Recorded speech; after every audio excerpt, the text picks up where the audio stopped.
جمعرات کی شام روس کے صدر ولادیمیر پوتین دہلی پہنچ گئے۔ ان کا ریڈ کارپٹ استقبال کیا گیا اور وزیر اعظم نریندر مودی نے انہیں گلے لگا کر خوش آمدید کہا۔ یہ دونوں رہنماؤں کی 4 سال بعد پہلی ذاتی ملاقات ہے۔ پوتین نے تقریباً 27 گھنٹے کے دورے پر بھارت آئے ہیں، جس کا مقصد بھارت روس کے 8 دہائیوں پر محیط تعلقات کو مضبوط کرنا ہے۔ یہ دورہ حساس موقع پر ہو رہا ہے کیونکہ پوتین نے حالیہ امریکی حمایت یافتہ یوکرین امن منصوبے کو مسترد کر دیا ہے۔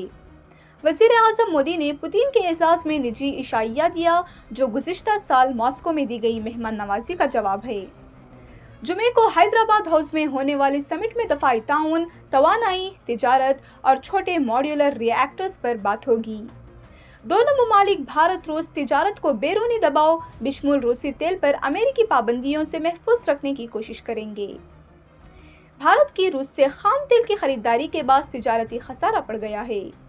درآمدات تقریباً 65 ارب ڈالر جبکہ برآمدات صرف 5 ارب ڈالر ہیں۔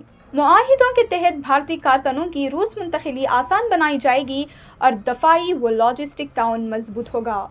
اسی دوران حکومت نے 2 ارب ڈالر کی نیوکلیئر سب مرائن ڈیل کی خبریں مسترد کر دی ہیں۔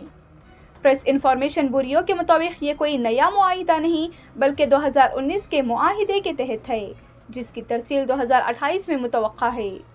کانگریس رہنما راہل گاندھی نے الزام لگایا کہ حکومت غیر ملکی مہمانوں کو مشورہ دیتی ہے کہ وہ اپوزیشن لیڈر سے ملاقات نہ کریں۔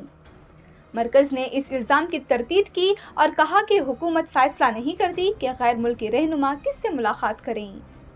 اس معاملے میں مزید جانکاری کے لیے دیکھتے رہیں ڈیلی سالار اردو ڈیجیٹل۔